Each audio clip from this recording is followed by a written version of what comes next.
comparing both franchises. So Chiefs embarking on a dynasty. Some may even call it a dynasty already, but going for the third ring in the Mahomes era. Mahomes chasing Brady, the ring conversation, the GOAT conversation that continues to add into this. Andy continuing to pile up wins and going for the Don Shula record. I don't know if he's going to get to that, but more rings, more wins. I mean, he's chasing the all-time win record. But on the other side, we have a team that we played in the Super Bowl a few years ago. A coach that is seen as his guru, the best coach in the league, who's 0-2 coaching in Super Bowl so far. Obviously, he was the offensive coordinator for the Atlanta Falcons 28-3 game where the Patriots came back and won that one. And then the head coach when we played them the last time. And then you got Brock Purdy, a guy who's some are saying if he doesn't win this game, Niners could be looking for a new quarterback. I don't know how true it is, but there's reports this year that Niners are still trying to get Tom Brady out of retirement to be their guy. So it's not like they're that sold on him. So the guy's potentially fighting for his spot there in San Francisco, which I think he's done enough to be the quarterback for at least the time being. So yes, I get that, but the fact that that's even on the table is just kind of wild. So JD, with all things considered in this Super Bowl and all the things that are going on for both teams, what team do you think has the most pressure going into this game on Sunday? Ooh, who has the most pressure? I don't know, man. It's a very good question. Because they both got pressure, and they both have some really, really heavy pressure on each one of them. I think it's important for the Chiefs to establish themselves as a dynasty with this win. Now, you can make an argument legitimately they made to 3 Super Bowls, 4 really, and win 3. Okay. And so I think Patrick, because of what he's trying to do, okay, because I think now it's not just about San Fran and everything else. He's chasing greatness. He's trying to become the best there ever been, the best quarterback to ever play the game. And I know he sees that in his sights. I think he's very focused on doing those things. It'd be such a glorious thing for him to do that with Travis Kelce and Andy Reid in that mix. These 3 guys, man. So they have some pressure because of obviously them being Super Bowl champions, going back to back. Establish himself as, like I said, as an elite team, one of the greatest in history. When you talk about teams that have done certain things, they're in the conversation, right? With dynasty. But in the short amount of time that they've been able to accomplish, only other one that I've been able to see do that was the Patriots, right? And so now they're not the pinnacle anymore. And then Tom Brady, now the Patrick Mahomes need to supersede the conversation. It was, what Tom Brady and Belichick were. These guys are a lot better.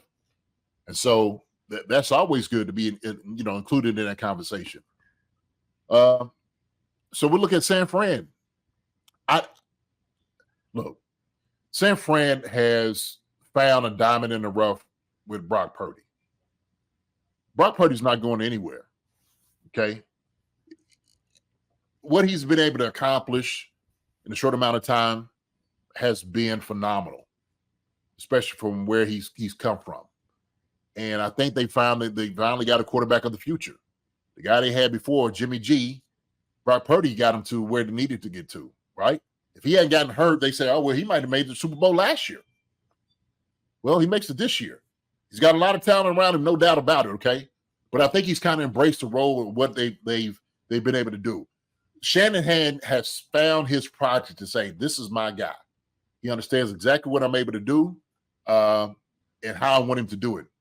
That's really, they see, what's the name of Packard? They send him out of town. Lance? Yeah, since Lance to Dallas. Backing up Dak down there. Shoot, that might ship Dak too. But don't tell him. But that's the thing that I think they have their guy of the future. Okay, I think they're happy with him. He carries himself well. He says everything he needs to say the right way. I think he's a very humble guy, a very talented guy, and he understands his role. So I think they're happy with that success with Brock Purdy. Who else you gonna get in there? Okay, who's gonna win it all? Bringing Tom Brady out? Come on, man. time is done playing football. Okay. He's about to sign a mega deal to come up here and talk about football. Yeah. I think he's happy about that. I think he's satisfied. So I think that's where the pressure lies. Them getting beat by the Chiefs, that's another pressure they had to deal with. Like, man, what do we do? You know, we was close before. We had the Chiefs beat the last time, and then all of a sudden here come the Chiefs again. We got to play them again. So there's a lot of pressure there. I have some family members who are 49ers fans. I ain't heard nothing from them, not at all. So they saw your receipt video. They didn't want to be a part of that, JD. Yeah, no, hey, shoot, it's gonna be a good game. It's gonna be a good game. But I think it's just pressures everywhere. It's just pressures everywhere. But I do believe the Chiefs may have a little bit more of the pressure on their shoulders as opposed to the 49ers. I agree with there's certain elements here, right? To say that one team's got more than the other one. I think for the Chiefs, it's more about legacy, right? Where we're talking about the dynasty conversation. We're talking about getting 3.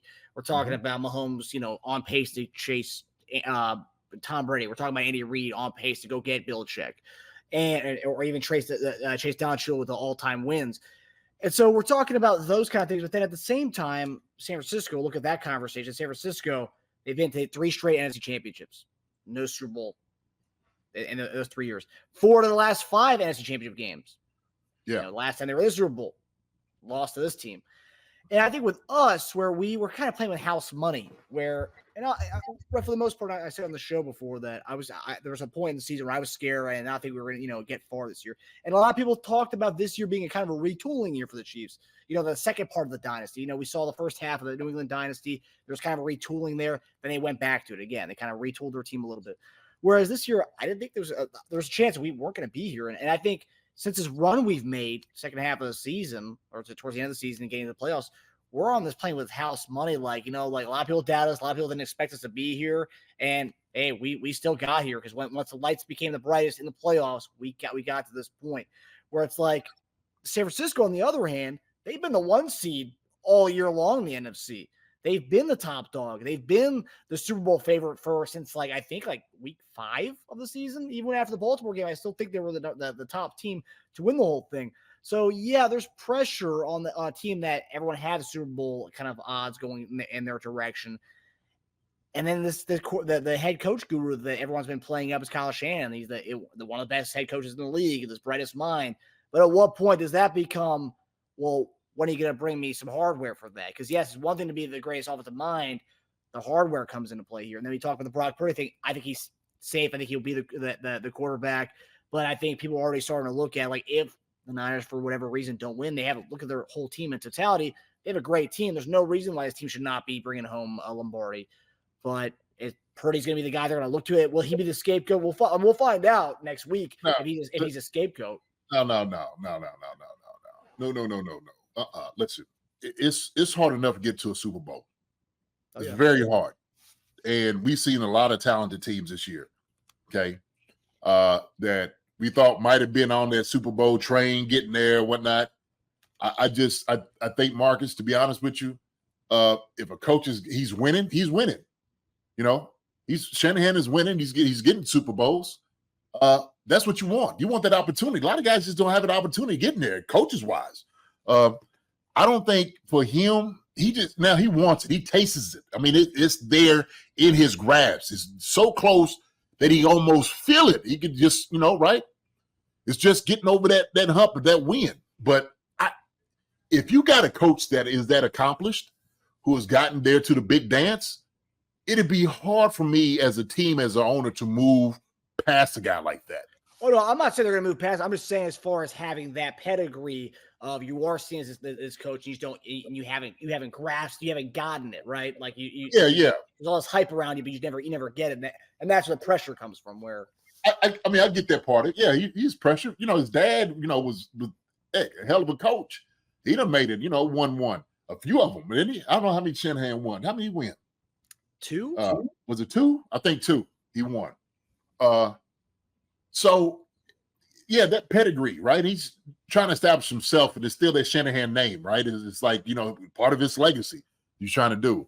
My mistake if you was thinking like, oh, okay, if he doesn't make it as part of his pedigree, then he's going okay. No. We're just talking about the pressure. Okay, I got you. Yeah, I was talking the pressure aspect because it will go to a point where everyone talks about how certain coaches were choke artists when the lights got bright. I think they used to say that about Marty Schottenheimer. That was a thing. Once it get to playoff time, he would have amazing records in the regular season. Once it came to playoff time, his record wasn't the best in crunch time.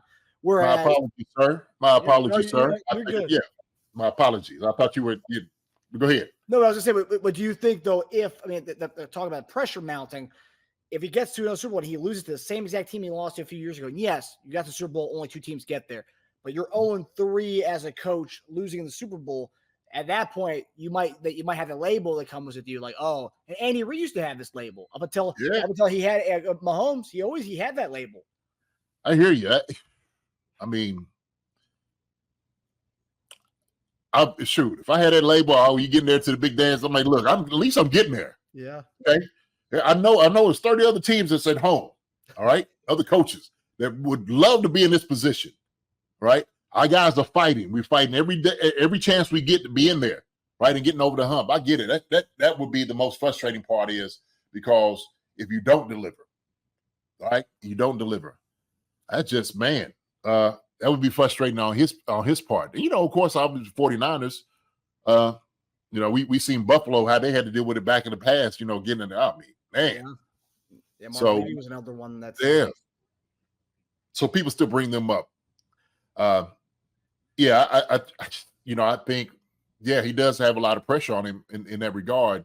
But I think, like I said, if we're visualizing the Chiefs being in that legacy, putting the Lombardi up, us being in the echelon, right?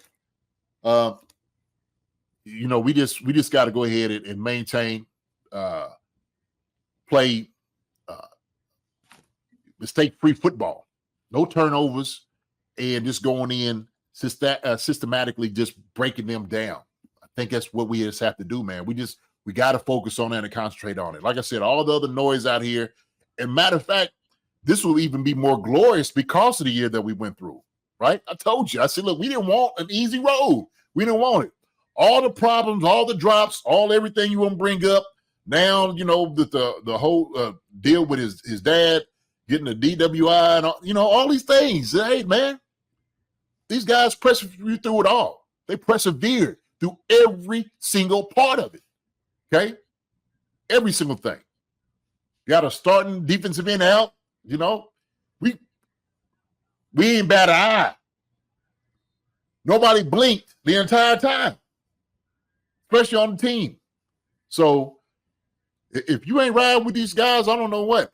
See, my man was talking about. He said, man, we still riding the wheelbarrow. We are still riding the wheelbarrow, baby. We are still riding the wheelbarrow all the way through.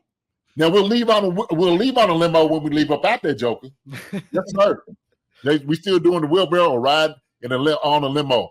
Hey, on a wheelbarrow coming in, limo going out. That's how it's going to be. Limo and champagne. All right? Maybe thinking about Ric Flair. That's how you do it. That's what it's going to be, baby. That's what it's going to be. Style and profiling. Styling and profiling. Yeah.